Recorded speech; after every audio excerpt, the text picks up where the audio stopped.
ఆ నలుగురు వ్యాపారంలో నేను బయటకు వచ్చేసాను. నేను లేను. కోవిడ్ ఆ టైంలోనే బయటకు వచ్చేసాను.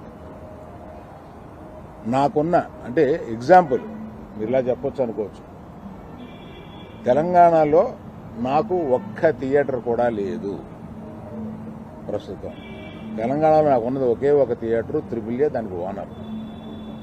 కనుక నా దగ్గర ఒక్క థియేటర్ కూడా లీజులో లేదు. ఆంధ్రాలో కూడా అన్నీ వదిలేసుకుంటా వచ్చేసి నా దగ్గర మొత్తం 1500 థియేటర్లు ఆంధ్రాలో ఉంటే, అదే మొత్తం తెలుగు రాష్ట్రాల్లో ఉంటే నా దగ్గర 15 లోపు ఉన్నాయి. అన్నీ వదిలేసుకుంటారాగా అవి కూడా మా స్టాఫ్ తోటి లీజులు అయిపోయిన తర్వాత ఎప్పుడు లీజులు రెన్యూ చేయకండి వీటిని నేను చెప్పాను. కనుక నా దగ్గర ఆ థియేటర్లు లేవు.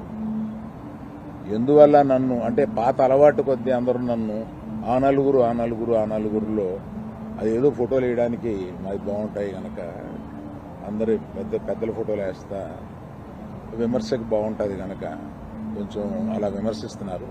నేను దయచేసి మీడియా మిత్రులను అడిగేది ఏంటంటే, ఆ నలుగురు అని వేసేటప్పుడు నన్ను కలపకండి. నేను లేను, ఆ వ్యాపారంలో లేను. నేను అన్నీ వదిలేశాను. 1500 థియేటర్లకి 15 మాత్రమే, 15 లోపే నా దగ్గర ఉన్నాయి. అవి కూడా త్వరలో నా దగ్గర ఉండవు. వద్దని ఆ నలుగురు వ్యాపారంలో నేను బయటకు వచ్చేసాను. నేను లేను. కోవిడ్ ఆ టైంలోనే బయటకు వచ్చేసాను. నాకున్న అంటే ఎగ్జాంపుల్ మీరు ఇలా చెప్పొచ్చు అనుకోవచ్చు. తెలంగాణలో నాకు ఒక్క థియేటర్ కూడా లేదు ప్రస్తుతం. తెలంగాణలో నాకు ఉన్నది ఒకే ఒక థియేటర్, త్రిబుల్ దానికి ఓనర్. కనుక నా దగ్గర ఒక్క థియేటర్ కూడా లీజులో లేదు. ఆంధ్రాలో కూడా అన్నీ వదిలేసుకుంటా వచ్చేసి నా దగ్గర మొత్తం 1500 థియేటర్లు ఆంధ్రాలో ఉంటే, అదే మొత్తం తెలుగు రాష్ట్రాల్లో ఉంటే నా దగ్గర 15 లోపు ఉన్నాయి. అన్నీ వదిలేసుకుంటారాగా అవి కూడా మా స్టాఫ్ తోటి లీజులు అయిపోయిన తర్వాత ఎప్పుడు లీజులు రెన్యూ చేయకండి వీటిని నేను చెప్పాను. కనుక నా దగ్గర ఆ థియేటర్లు లేవు.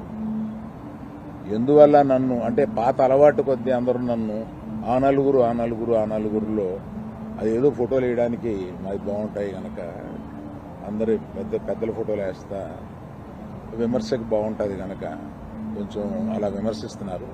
నేను దయచేసి మీడియా మిత్రులను అడిగేది ఏంటంటే, ఆ నలుగురు అని వేసేటప్పుడు నన్ను కలపకండి. నేను లేను, ఆ వ్యాపారంలో లేను. నేను అన్నీ వదిలేశాను. 1500 థియేటర్లకి 15 మాత్రమే, 15 లోపే నా దగ్గర ఉన్నాయి. అవి కూడా త్వరలో నా దగ్గర ఉండవు. వద్దని